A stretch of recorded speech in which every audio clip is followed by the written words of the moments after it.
Welcome. I'm Bob Benson, Chairman of ABMP. For 20 years, our organization has had staff reaching out to massage schools, taking temperatures, learning about issues and opportunities. Over the past year, one of the prevalent issues has been the MBLEX. Changes in the exam, both real and perceived, and angst over pass rates. At the same time, ABMP has learned from FSMTB that some school perceptions aren't warranted. Out of ABMP's effort to reconcile these two views was birthed the idea of providing a webinar for the school audience.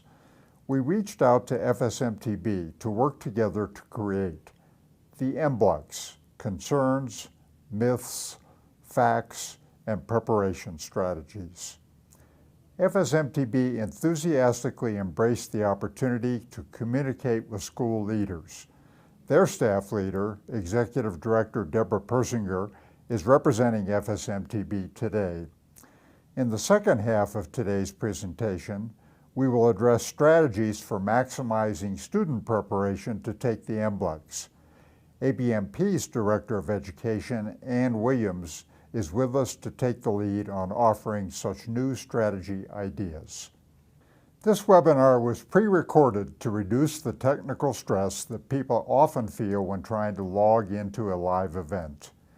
We believe that most of the questions and concerns we've heard from schools will be answered by this webinar. We will address the predominant concerns in the first section of the webinar and then answer questions that are less prevalent at the end. If your question or concern is not addressed, or if you need more information, we invite you to email us at the contacts provided above. Mary O'Reilly will field questions for the FSMTB, and Ann Williams will field questions for ABMP. This webinar is an experiment, a companion presentation from two organizations with complementary but distinctly different roles and missions regarding the entry-level exam that serves as an important gateway to massage practice. FSMTB's role is to support member state massage boards in their responsibility for public protection. Possessing adequate massage knowledge, as measured on the MBLEX, is an important dimension of qualification for obtaining a license.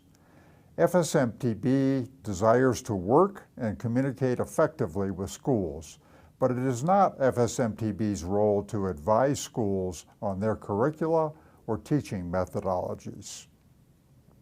ABMP works to support its individual members, to help them build a thriving practice and regularly refresh and expand their knowledge of sound massage techniques.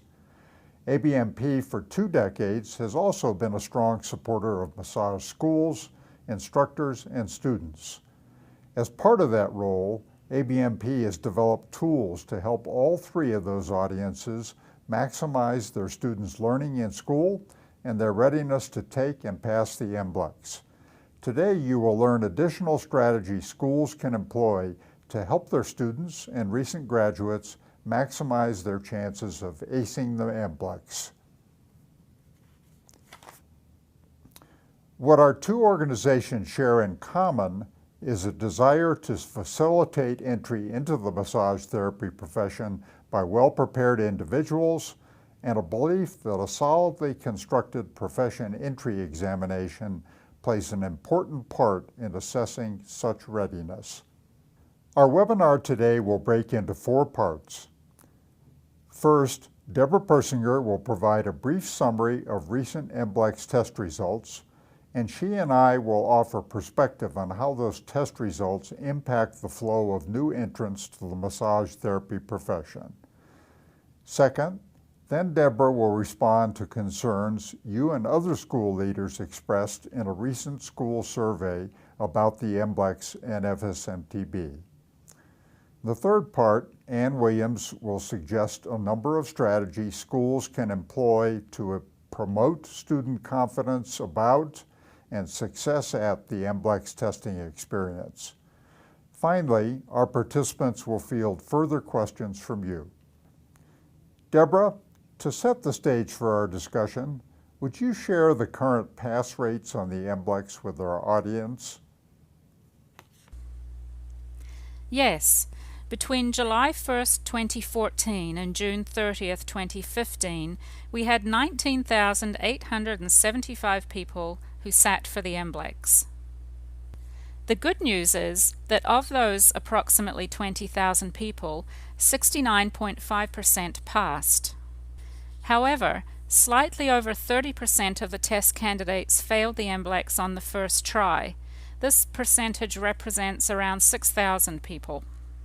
Of those 6,000 people, around 4,000 took the test again. The others didn't retest, and we have to assume they may never work in the massage profession, or that they delay and they'll be captured in a different time window. Unfortunately, 67% of the people who retest fail again. Some do make a third or even a fourth try, but many don't try again. Last year, around 4,000 prospective massage therapists were lost to the profession or in limbo and afraid to test. This is very concerning to us.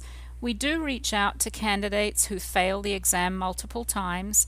Sometimes they don't return our calls, and many times they're just too embarrassed to tell their school that they've failed, and this of course limits their options to get help. These are people who attended massage classes, satisfied program requirements, and may have very much wanted a career in massage. Let me share some sobering thoughts on supply-demand implications for the massage therapy profession if we don't improve success rates for students making it through school and qualifying for licensure.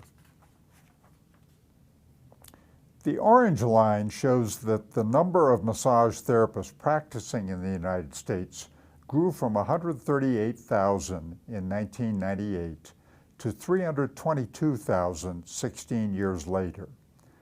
As a result, the prevalence of massage therapists grew roughly from 1 for every 2,000 persons to 1 for every 1,000.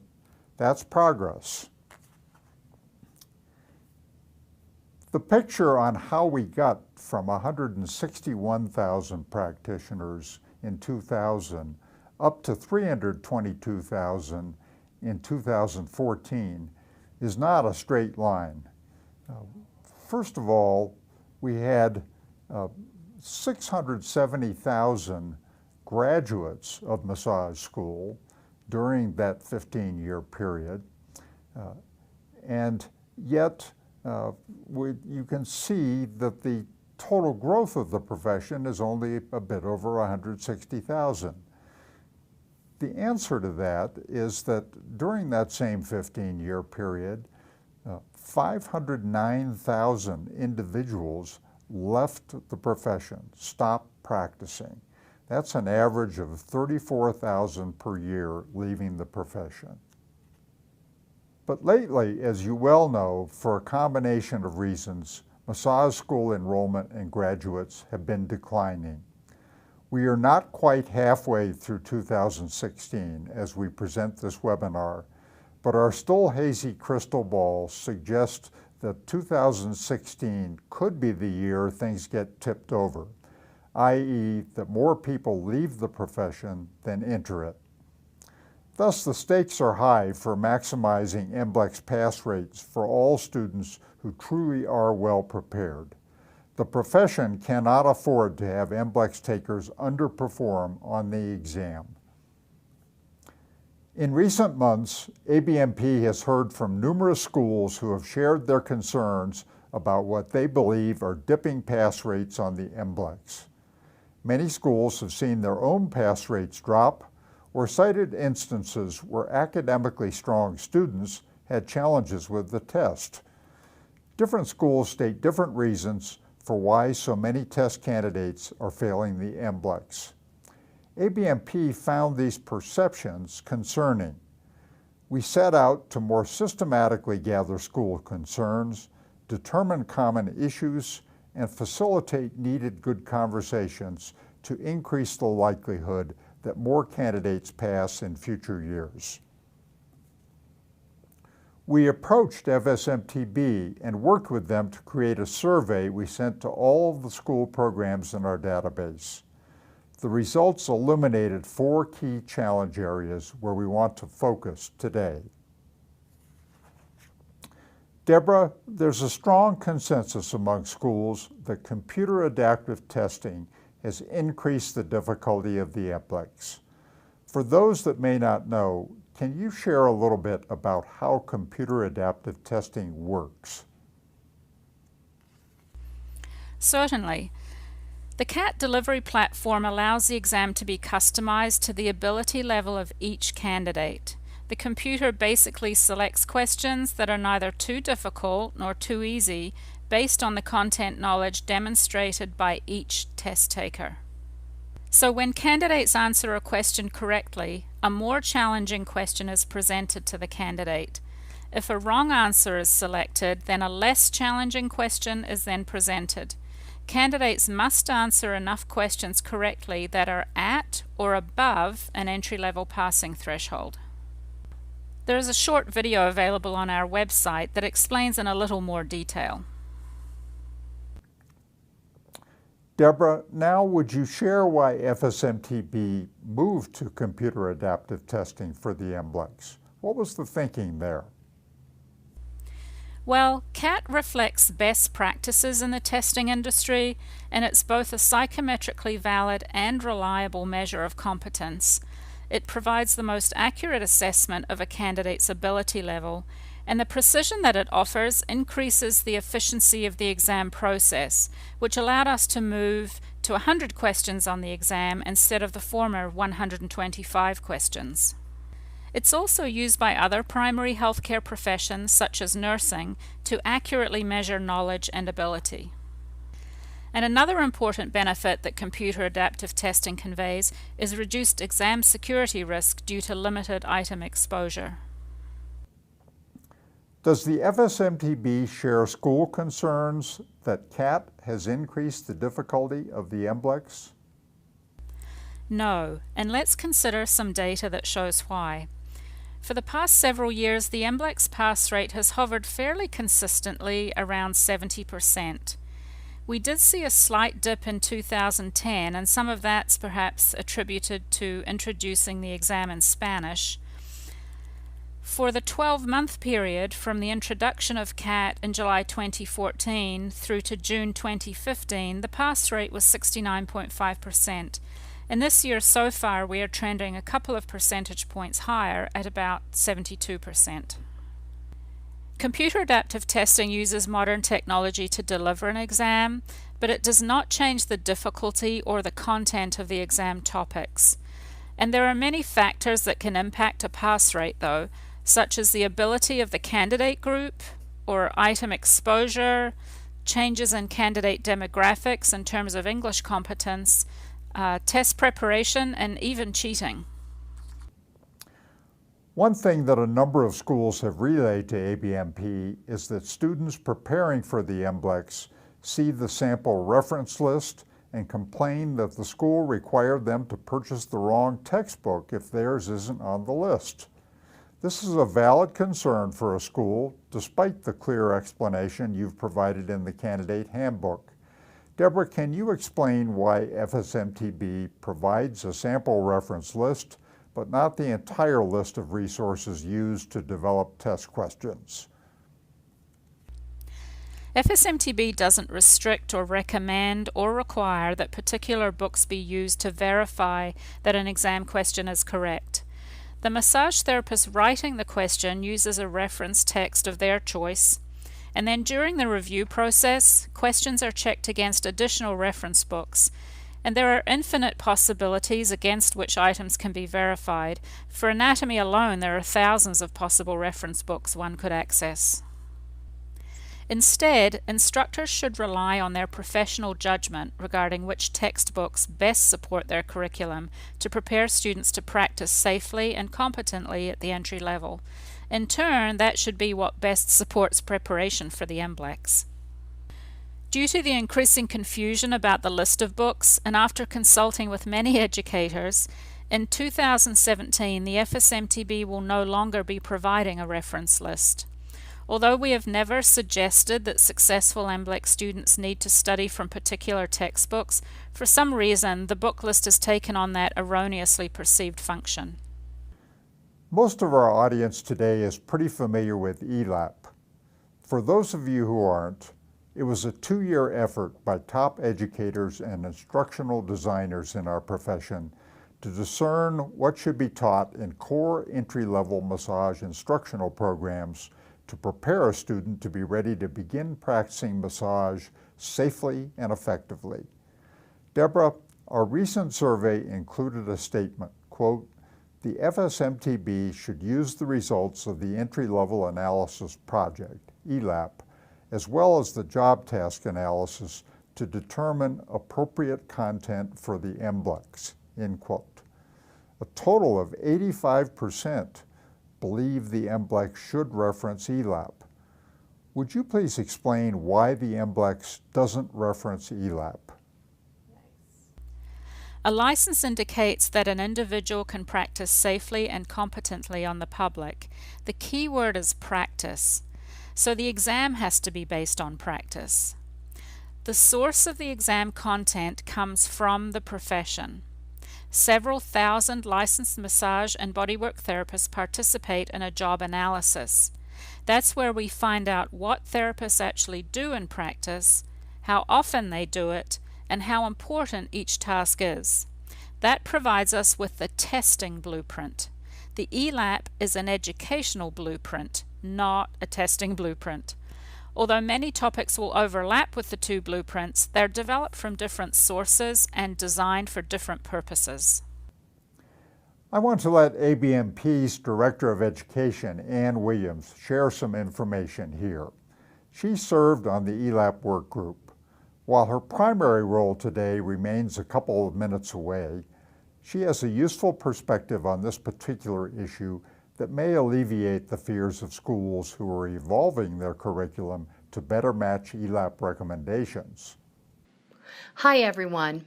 As Bob just mentioned, I served as part of the work group that researched and wrote the ELAP blueprint and project report.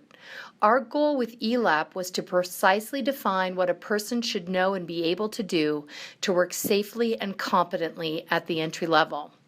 As Deborah just mentioned, the MBLEX is based on a job task analysis, which determines the type of knowledge and skill people are using every day when they work as massage therapists.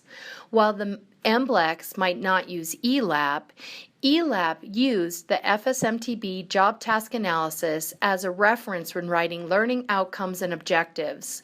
We cross-referenced every job task to make sure it was covered in ELAP. In fact, ELAP addressed areas that are not yet showing up on the MBLEX because they are not currently practiced by the majority of professionals. A primary example is research literacy. ELAP includes learning objectives for research literacy, but research literacy doesn't show up in job tasks reported by professionals, so you won't see this area covered on the MBLEX. But research literacy is part of a good educational foundation, so it's part of the ELAP blueprint. If you compare ELAP and the JTA, you'll see that ELAP is actually more inclusive of knowledge and skills than the JTA. If you're teaching a program based on ELAP, your students will be prepared for the MBLEX. If you need help identifying areas where ELAP and the JTA don't match up, I can help you. Just email me. If I'm hearing you correctly, over time the job task analysis, which informs the MBLEX, may come to more fully reflect ELAP content if ELAP ends up influencing future textbook editions and instructional content, but that will be a lengthy process. Yes, that's correct, Bob. It will just take some time. Deborah, a significant number of schools reported that they don't feel the FSMTB is communicating effectively with schools around changes to the MBLEX. Would you share with us the methods FSMTB uses to communicate with schools? Yes, we have been communicating with schools in many ways and at many venues. We presented a variety of national industry events to school instructors, owners, and students. We enjoy conversations and interactions every day with administrators, students, and faculty via phone and email. We have a dedicated MBLEX call center that fields as many as 2,000 calls each month. And in addition to incoming calls, we also reach out to our candidates, especially if they have a pattern of failing, to see how we can help them have a successful experience. We have relationships with schools via the MBLEX Executive Office, where students and school personnel can contact our Director of Examinations, our school liaison, and candidate support staff. We also send out an electronic newsletter each month specifically for school faculty and administrators. It's called In Touch with Education. We send out information on social media, Facebook, Twitter, LinkedIn, and Instagram. The Candidate Handbook contains a lot of important information about the MBLEX and related topics. We ship handbooks at no cost to schools. Keep in mind, new editions are published each July, so don't stock up in May or June or the shelf copies will soon be outdated. And of course, our website's a valuable resource where you can access the handbook immediately, and it has other tools for schools such as informational videos that can be used in the classroom when preparing to take the MBLEX. The videos cover topics about the testing experience, adaptive testing, and exam security. Deborah, as you referenced, FSMTB sends out a monthly newsletter via email to schools.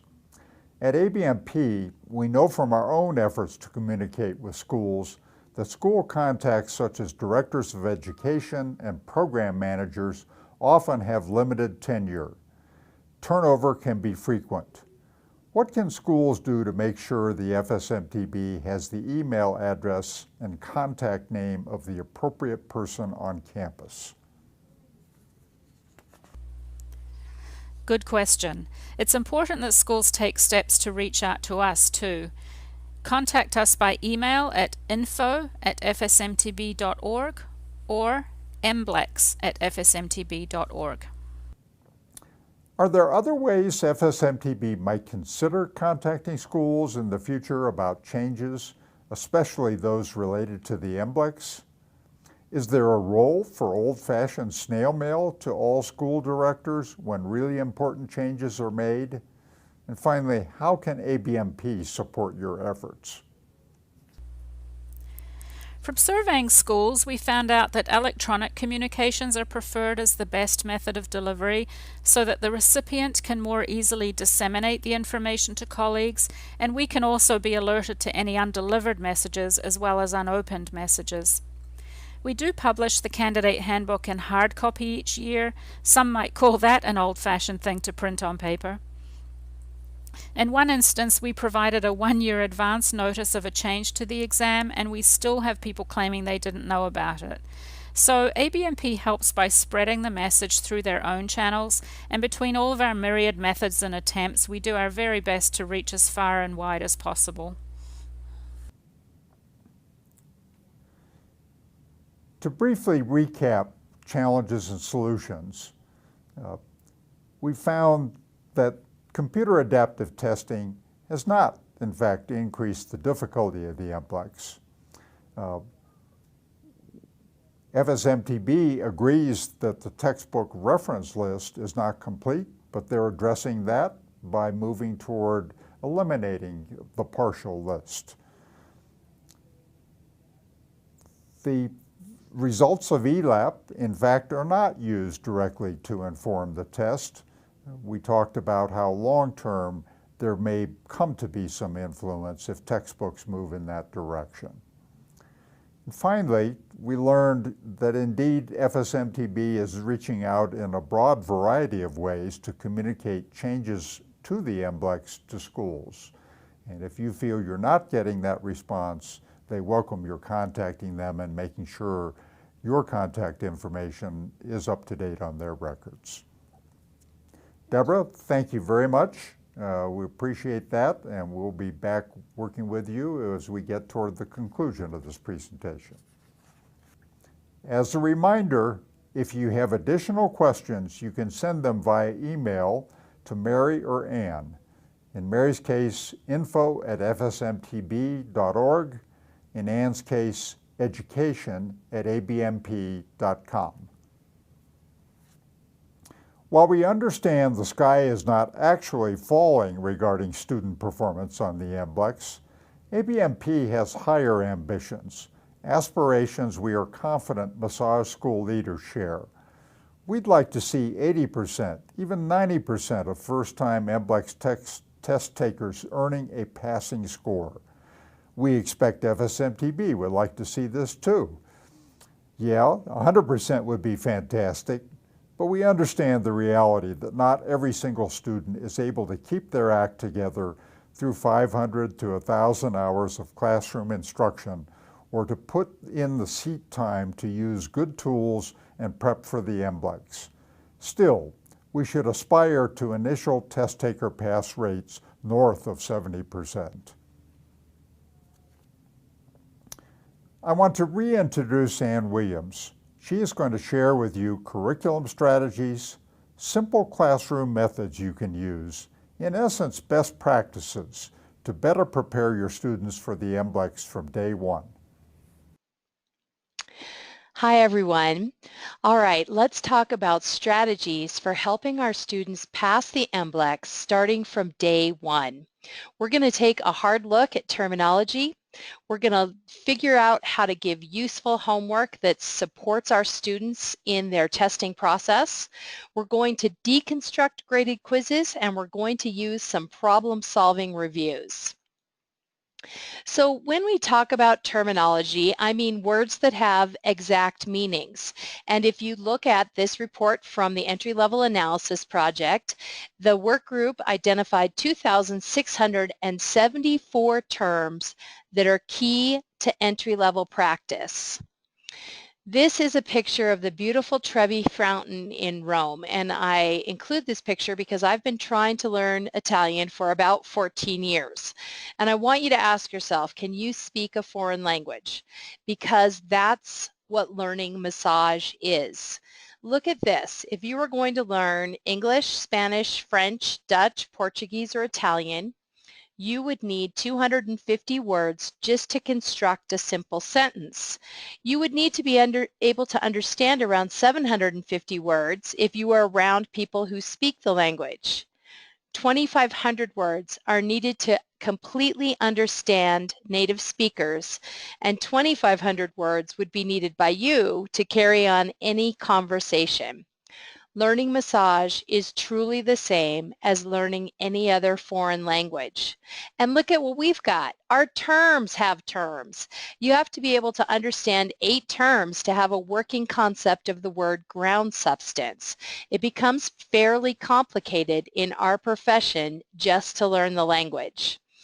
I counted up all of the terms on one MBLEX practice exam from their new exam study guide. I counted 543 words that I considered terms.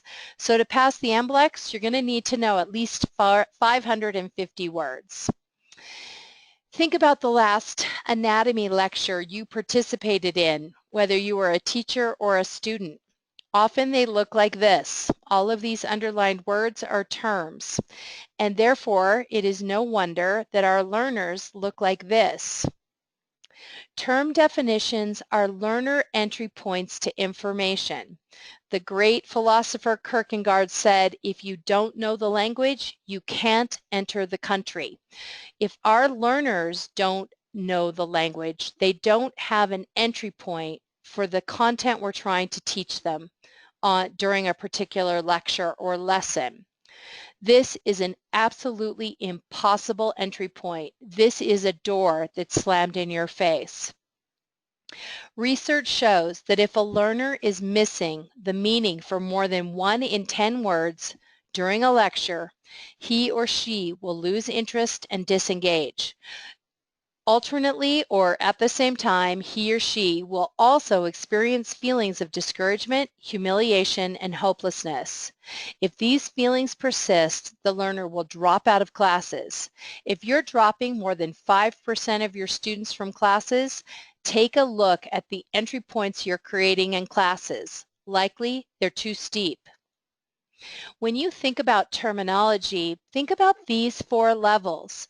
At level 1, a person can match a term to its written definition. So you could have a list of terms and a list of definitions, and your learner could go through and figure out which belongs with which. That's the lowest level of being able to work with a term and its definition. At level 2, I could tell you something about the term. I could say something like, well, ground substance, it looks like egg whites, and I think it has something to do with connective tissue. At level 3, you could give a reasonable definition of a term in your own words, and at level 4, you can easily and fluidly use the term to explain other terms. As teachers, we're at level 4 when it comes to terminology. Our students are probably around level 1, and really they need to be at level 3 to do well on the MBLEX.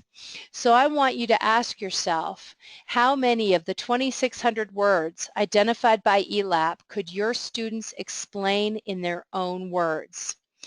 If it's not very many, we need to spend more time on this area in our schools. So I want you to teach terminology explicitly and systematically.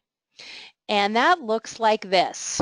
First of all, you're going to define all important terms, even the terms they know or you think that they should know. And what happens when you do this is you get all of your learners on the same piece of territory with all of their feet pointed in the correct direction of the trail.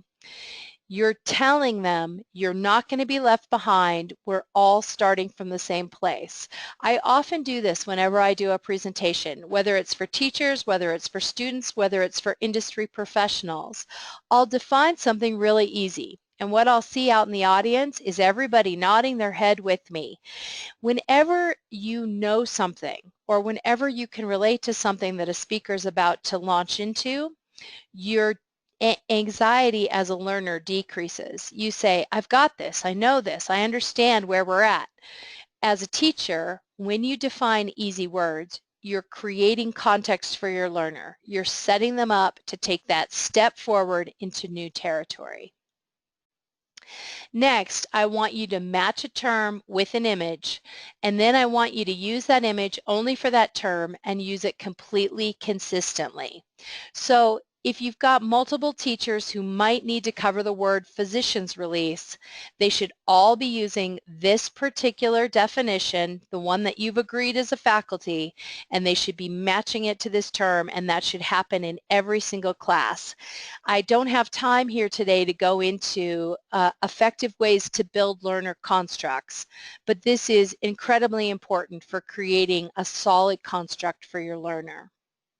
Next, provide the official definition and include word parts when it's appropriate. And then again, always use the official definition and use that same definition class to class, term to term. It should always be used consistently by all of your faculty.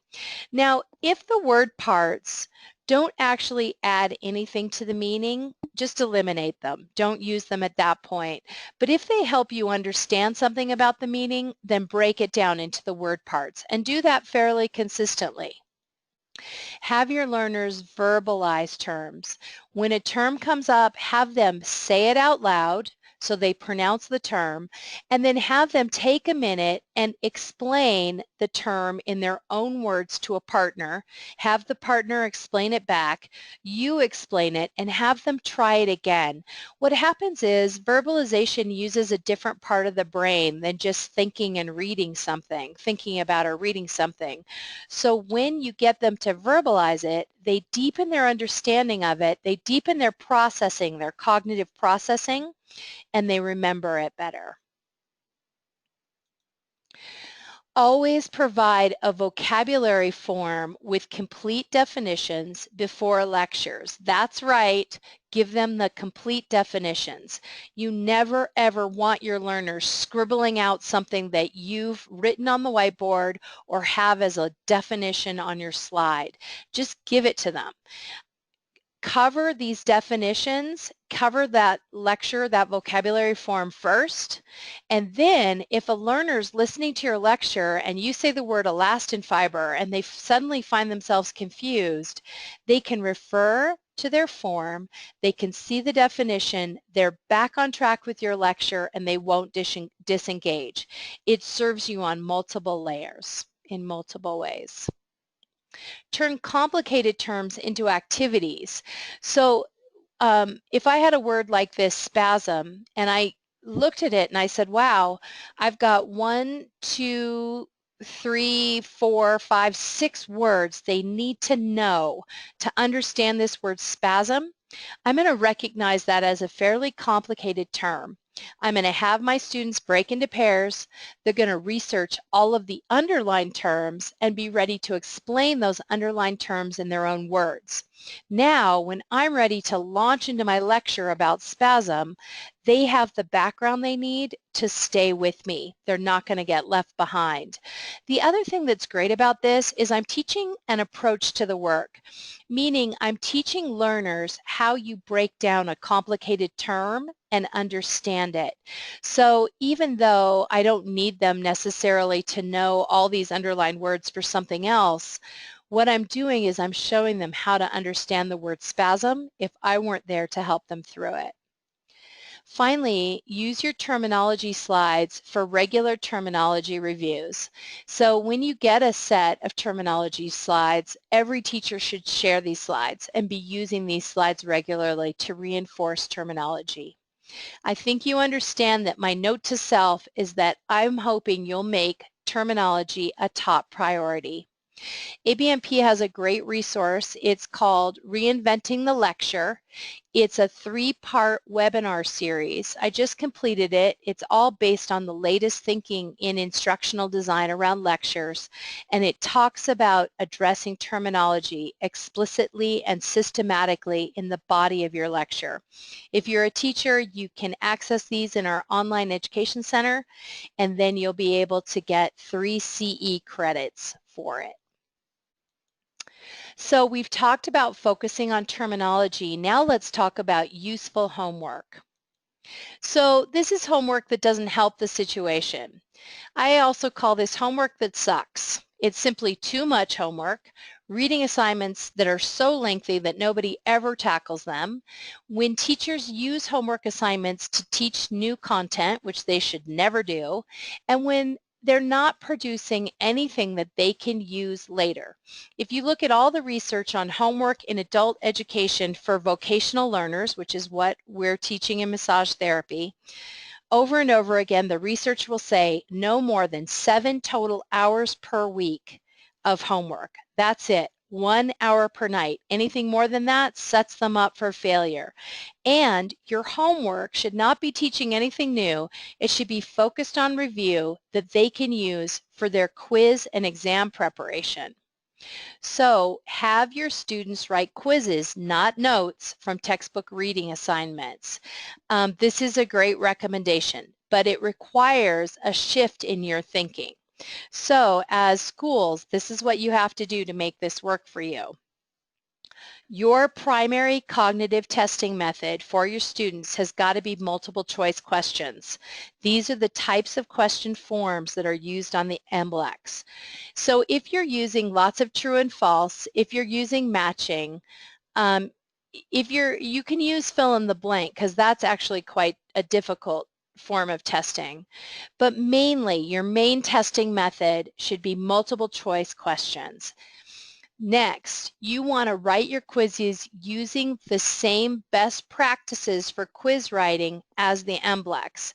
I don't have time to cover what those best practices are or to talk about the methods that the MBLEX uses, but these are standardized in terms of the way that you should be writing multiple choice questions.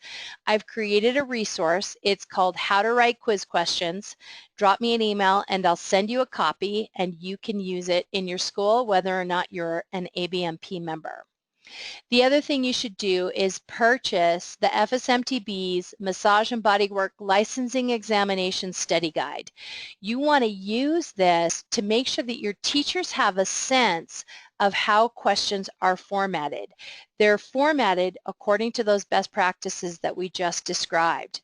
Get a copy of this, make sure all your teachers are familiar with it, and make sure that you are consistently formatting your test questions to prepare students for that day when they will eventually sit and take the MBLEX.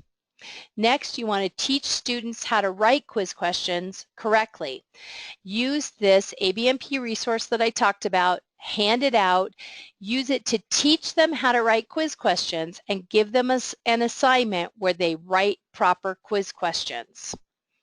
So next, you're going to assign students no more than 10 pages of reading per night, and they're going to write quiz questions from that 10 pages of reading.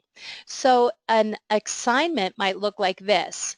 Okay, learners, you're going to write a 5-question multiple choice quiz from your textbook, pages 42 to 52. Make a separate quiz key. Then you're going to photocopy everyone's completed quizzes and have students use those copies in a study activity where maybe they take their peers' quizzes, or to keep for notes, or to use to quiz themselves later. Here's the whole point of this. You're teaching her to think like a test writer. You're teaching her to predict how item writers, how test writers figure out what distractors to use. You're teaching her how to set up a key that's the correct answer, and then create some really confusing distractors to go around that key. When you do this, you are building her brain capacity to sit down for the MBLEX and to be able to figure out, when she doesn't know the answer right off the top of her head, she can now use that strategic thinking, that critical thinking, to make an educated and informed guess. Next, you're going to have students make flashcards and turn them in for homework points. So an assignment might look like this. Okay, students, I want you to highlight all of the key words or the words you don't recognize in your textbook, pages 87 to 95. You're going to make flashcards for these terms. You must turn in at least 15 flashcards to get full points. So these 2 items are useful homework. Multiple choice quizzes instead of notes from textbook reading assignments, and making flashcards for points. That's good homework. All right, so we've talked about terminology and useful homework. Let's talk about what it means to deconstruct a graded quiz. Deconstruct means to reduce something to its constituent parts in order to understand those parts better. You know more about chicken noodle soup if you understand something about chicken, carrots, celery, and pasta than if you just try to understand the whole of chicken noodle soup right from the beginning. So your directions, again for this, are to use multiple choice questions as your primary testing method, and then to have students deconstruct their wrong answers on their marked quizzes. So an assignment might look like this. Okay, learners, I have just passed out your graded quizzes. I want you to take a look at your quizzes, identify correct answers and incorrect answers. For each incorrect answer, write the question and the choices. Underline the choice you made. Highlight the choice you should have made. And then you're going to answer these questions. Why did you choose the option you did? What thinking caused you to rule out the correct option? What do you need to know to get this answer correct if you see it again on another test? Properly deconstructed quiz questions will result in half a point returned to your quiz score. So if you miss 5 and you turn them in, you're going to get a half a point for each of those 5 that you missed. This is an easy way to improve your grade. I have a true story about deconstruction. A student using ABMP's Exam Coach product called me because she was stressing out about taking the MBLEX. She said that she kept missing exam questions on information that she felt like she knew. So together, I pulled one up and I did a screen share with her, and together we went through an exam coach quiz, and I had her deconstruct her wrong answers. What we found was that unknown distractors were a big problem for her. She'd instantly see the correct answer and she'd say, well, my gut says that it's A, but the moment she encountered a distractor, so a wrong answer that she didn't recognize that term or she didn't recognize something about it, she'd lose confidence in herself and pick it. Because she couldn't rule it out as wrong, she tended to choose it, even above the answer she believed was correct. So based on deconstructing just 2 quizzes with me, she learned this about herself and she was able to compensate for it when she took the MBLEX, and she passed, actually with a really high score. She called me to tell me about it and tell me how excited she was. She recognized her own tendency just from deconstructing 2 quizzes and was able to compensate. Next, use problem-solving reviews. So you want to go back and you want to add problem-solving reviews to every single lecture. And you want to be doing these types of reviews anytime you're working with major concepts. So what that means, when I say a problem-solving review, I mean that you're going to place review questions in a scenario-based format with a focus on real-world application. So there are tons of questions like this in the MBLEX, and these really blow students' minds if they're not prepared for them. Here's a great example. This is actually from the MBLEX test guide. To feel the ligamentum nuchae change tension underneath the fingers, what passive movements can be performed at the head? Now, what happens for a learner is, if it were framed a little bit differently, the learner wouldn't have problems with it. But the learner says to him or herself, I've never felt the ligamentum nuchae change tension underneath my fingers while performing passive movements at the head. I don't have an actual sensation of having done that, so I don't know the answer to this. They actually do. They just have to work it out. They have to critically think about it. They have to visualize that circumstance and imagine the head moving and feeling the ligamentum nuchae while that occurs. So here's another one. At her last session, Sally brought the practitioner an aromatherapy candle. This time she offers a soy latte. These behaviors are consistent with, we all know it's transference, right? But what happens is, if we were to say to the student, when a client attempts to personalize the therapeutic relationship, it's called transference. The minute we're putting it into this real world scenario, the student doesn't recognize it and their mind gets blown. So the minute they lose confidence in themselves, they're going to start doing that thing we just talked about, where they're going to choose distractors that they don't recognize, the term that they don't know, even above something that they believe they do know because they've lost confidence. So these real world scenario questions that they will encounter over and over again on the MBLEX really freak them out. We've got to get them more prepared. Here's another example. During a visual assessment, a practitioner observes that the client's cervical curve is abnormally decreased. Which muscle is most likely to be hypertonic? Now, if we were to say something like, in the condition commonly referred to as military neck, which muscle would be hypertonic, the student's going to get it, because they know that information. They've learned it by rote in our class. Suddenly, though, in this real world scenario, they're going to struggle to break down the fact, cervical curve abnormally decreased. Which condition does that occur in? That occurs in military neck. Okay, now I'm on to something. So again, you can see how important it is for your students to start working with these critical thinking questions that they're going to encounter on the MBLEX. One thing you can do to support your students in this process is you can turn these reviews into fun peer activities. What you're going to do is give each student 2 cards. The first has an A and B on opposite sides. The second has a C and D on opposite sides.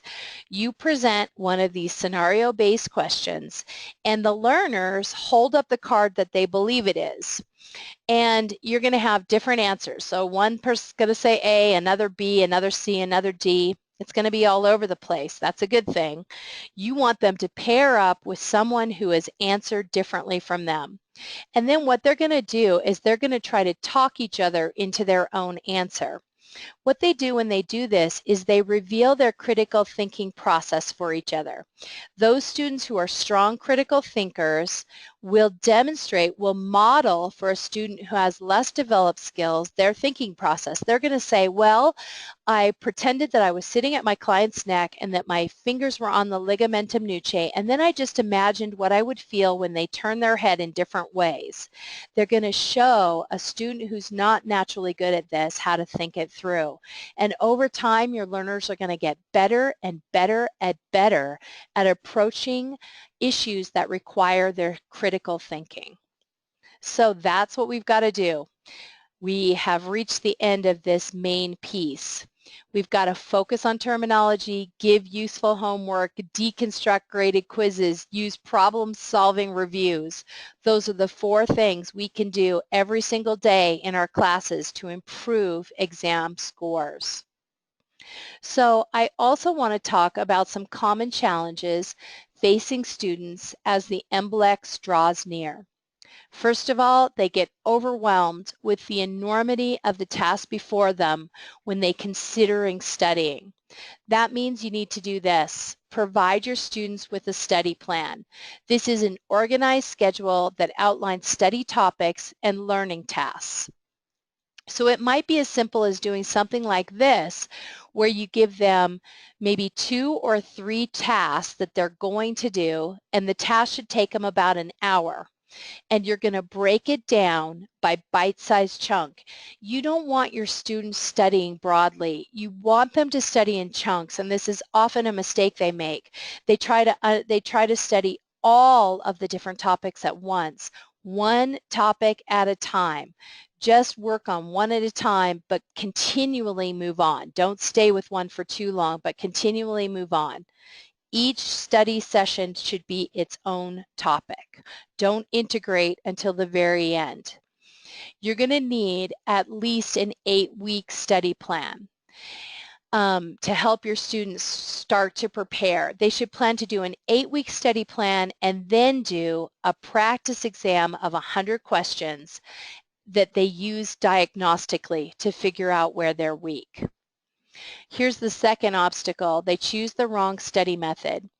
Research shows that what students do as they start to prepare for a really big exam is they return to their textbooks, they read chapters, and take notes. This is the least effective study way. You don't want them doing this. This should be happening early in their programs, and at the point they start to study for the MBLEX, they need to use different methods. These are the top 3 methods they should be using. Flashcards. They should be explaining key terms out loud in their own words, not looking at the definition, but then using it to prompt. They should practice being able to explain keywords in their own language. Then you want them taking 10-question topic-specific practice quizzes over and over and over again in those key areas. So remember this, when we talked way back then about giving useful homework? Well, the reason we have to do that is if we don't give them useful homework, they won't have the tools they need to start to practice for the MBLEX. At the end of their massage journey, they need to have flashcards for all topics and all subjects. They need to have complete vocabulary lists with definitions, and they need to have a whole bunch of practice quizzes that they can use for studying. So obstacle number 3, they don't have ready-to-use study materials, and as a result, they end up as an MBLEX statistic, the wrong kind. So now I'm going to quickly and shamelessly plug the product that I worked 3 years to help develop with our team here at ABMP. It's called ABMP Exam Coach. It's based on the research that I just reviewed. How should people study for a big exam like the MBLEX? Exam Coach is based around the idea that students should study in these 3 ways: terminology, flashcards, practice quizzes. So when you go, and again, bite-sized chunks. So in the subject of kinesiology, right now I'm studying the spine and the thorax, right? And I can look, I go to this big vocabulary list. When I click on a term, it gives me the definition, and I can hear the term pronounced. We've pronounced over 2,400 terms for you. So what happens is this becomes an incredibly useful study tool. I can work through every single one of these words and try to explain it in my own language and then check it by clicking on the term. Next, Exam Coach has over 5,000 interactive flashcards. They're all done and ready to use. Once you've mastered a card, you click the green box and it removes it from your rotation. You can always add it back later, but it removes it so you stay focused on the information that you need to know, not the stuff you've already learned. Finally, and the other thing about the quizzes is that we have unlimited quizzes. You can take as many as you want in all 74 topics. So again, it's keeping that learning really, really chunked, and it never reinforces the wrong answers. It always tells you, oops, wrong answer, try again. Finally, after that 8 weeks of study that we talked about, you have 4 100-question practice exams that simulate the weighting of questions as the MBLEX simulates them. So 13% will be A&P, 17% will be assessment, for example. And then you have 1 hour and 50 minutes to answer those 100 questions, so it really gets you ready for the pressure of being tested. And one of the things that research shows is that you need to be taking longer tests because people get exam fatigue. If they haven't really practiced taking long tests, then as the test gets towards the end, they'll start to miss more and more questions, or at least research shows this, because they simply get tired. So they need to take these 4 practice exams to really be prepared and have the stamina they need when they get to the big test. The other thing that Exam Coach does is it gives you really clear direction on where you're weak. So it takes those 74 chunk topics and it says, you know what, you're doing great everywhere. You could use a little bit more study on ethics, and you definitely need more study on equipment and safety. Go back and study those particular areas before you take another test. So that's our product, ABMP Exam Coach. If you want to find out more about it, you can always call us and we can set you up with a demo. The other thing we have, and this one is completely free, so check it out. We have a Pass the Test section of Student Life. Student Life is a big free student network we created to support students in integrating all of the things they need to integrate as students. So it's a treasure trove of resources that teachers can also tap. Check this out. It's totally free to everyone, whether or not you're a member. Okay, I blew through that. Hopefully I didn't take too long. Those are some ideas for ways that you can better prepare your students for the MBLEX starting from day 1. If you need any help, or if you have questions, you can always contact me, Ann, at abmp.com, or my extension is 644, and I'm happy to help you in any way that I can. Thanks so much. Thanks, Ann. Now, in this final part of the presentation, let's discuss some of the other questions that came up on the recent survey. Here's a wicked one to start off. What is FSMTB's recommendation to schools about what to tell students about the complicated math, psychometrics, and scoring systems used in computer adaptive testing design? Understanding advanced applied mathematical algorithms is really best left to psychometricians who spend years in school to understand and work with the material. And we work with teams of psychometricians. So students should really focus on massage. This is their time to demonstrate their knowledge, not be concerned with mathematical formulas. Deborah, in a careful review of the comments made by survey participants, A number of people expressed concern that candidates could not flag questions and come back to them later. I understand that this is part of the way a CAT test works, but perhaps you could discuss this in more depth to increase the understanding here. With computer adaptive testing, the computer selects the next question based on the prior response. It's a very linear process, so a candidate would not suddenly jump from an extremely easy question to an impossibly difficult one. It really does stay in the range of the student ability. In addition, we find that those who go back and change an answer typically choose the wrong answer anyway. Deborah, another comment that we saw during the survey review was that the practice exam in FSMTB's new MBLEX guide seems much easier to candidates than the actual test. Can you speak to this concern and also talk about how you developed the guidebook and how you want people to use it? This is interesting because those questions actually came from the MBLEX. They were live questions, definitely active items, but are obviously retired now. The guide was developed by licensed massage therapists. It's been reviewed by students and educators before it was published. It's important to note that it's an interactive study guide. It's not a review course designed to flesh out exam topics. It's not looking to teach course material. And importantly, it also shares the limits of the depth of material, including what will not be tested. A number of survey participants noted they don't feel there's enough guidance provided on what to study. Schools want to know which pathologies they should teach. Which special populations does the job task analysis indicate are important? And which modalities do students need to know to pass the exam? There are hundreds of pathologies out there. Surely we don't expect an entry-level therapist to know them all. Without guidance, how will schools know what they should teach? Can you address this concern for schools? We do offer a free item writing training, which would give insight into how the exam items are developed. Every item is reviewed multiple times, and so obscure pathologies would not make it onto the exam, for example.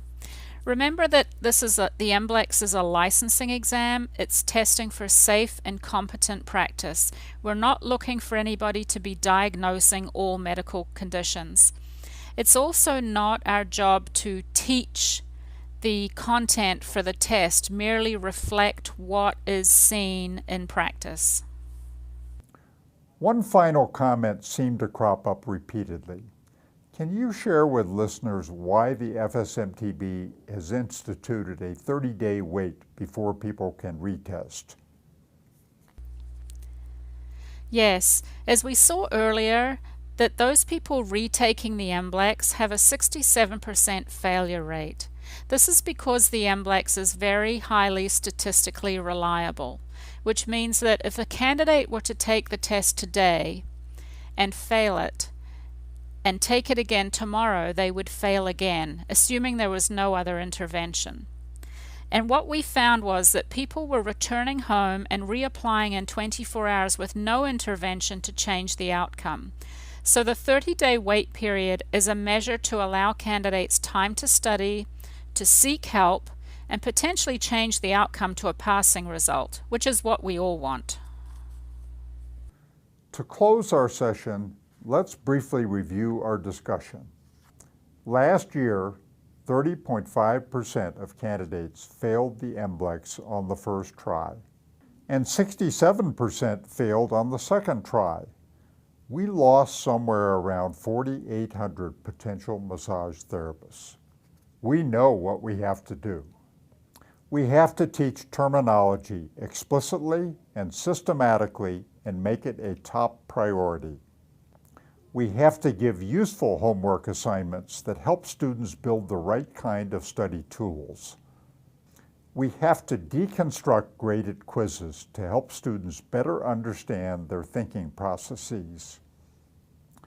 We want to place review questions in a scenario-based format with a focus on real-world application to better prepare students for these types of questions on the MBLEX.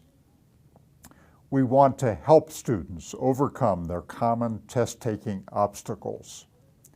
Next year, let's tell a different story.